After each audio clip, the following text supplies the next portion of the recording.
President of Queen's College, Cambridge. He's with me now. Well, I think we're getting to that point that we all knew we were going to get to, which is, this is the tricky bit. You're going to get little bits of data like oil prices going up and do they feed through or not, and core versus PPI and all that.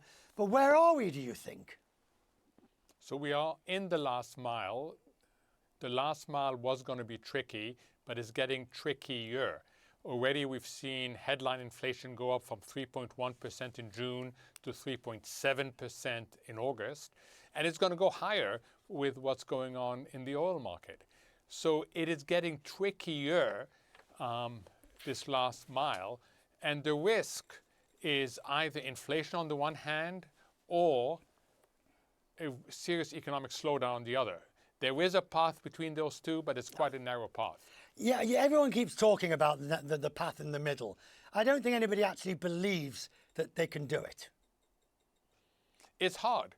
History doesn't help you. That's the first thing. Secondly, this is a very uncertain global economy. The US is exceptional in its economic performance, but go beyond the US, China, Europe, Japan, and the uncertainties are huge. So it is a very difficult last mile.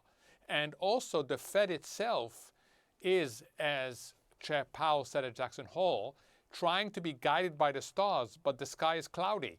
So it is very hard. So let's look at the ECB. I listened yesterday to Christine Lagarde. Now, rates are at the highest level. They've suggested that they are finished raising rates. Bruno Le Maire has said they hope they are. But can they be sure that they've finished raising rates? They cannot.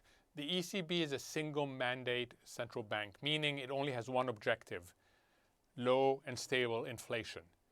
The Eurozone's inflation is high and going higher.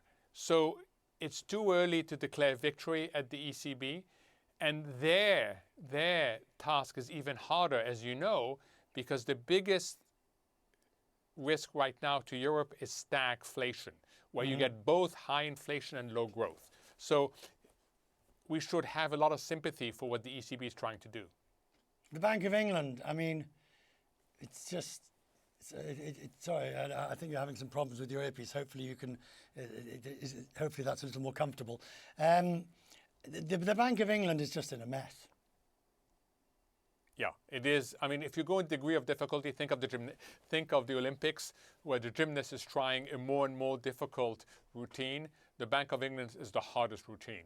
Not only do they have what the ECB faces, but in addition, they're dealing with Brexit. They're dealing with the complete change in international relations, which makes their soft landing even harder. So in terms of degree of difficulty, Fed, ECB, Bank of England. Would they all not be better? I know this is a sort of a controversial thing, but would they all not be better just to raise the rates, crush inflation, take the economic hit? Yes, it'll be bad. There may be a recession, electoral damage possibly, but at least you'll have got it done. We risk here, Mohammed, several years of slow, stagnant, pathetic growth when we could get a short, sharp, nasty would be better. Yeah, the trouble with the short, nasty would be better is that you're dealing with a trilemma, not a dilemma. In the old days, you would lower inflation and worry about economic growth.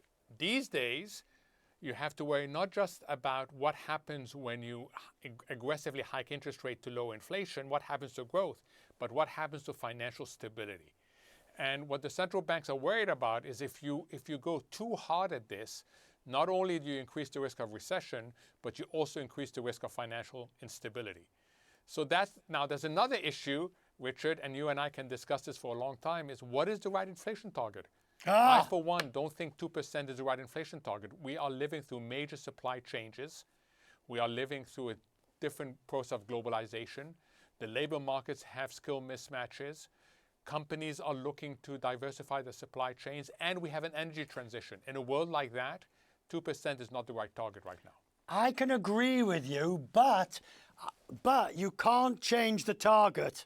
You can't move the goalpost in the middle of the game, particularly when you're losing.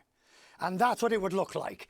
If you'd said at a good time, let's shift the target to 3% or whatever, and this is the economic backing for it. But if you shift now, it looks like, well, we're losing the game with the goalpost.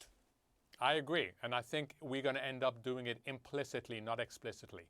So by the end of the year, I think crafty. Central banks are going to have a very simple choice. Either you pursue 2% and you crush the economy, or you promise us 2% down the road. You promise us that the destination is ultimately 2%, but you pursue a 3% journey. And I think that between those two choices, we are more likely to end up in the second than in the first. And we'll only realise that, of course, ex post facto, when X number of years down the road we realise that. Mohammed, it's been great to see you, sir. I'm glad to have you with us tonight. Thank you.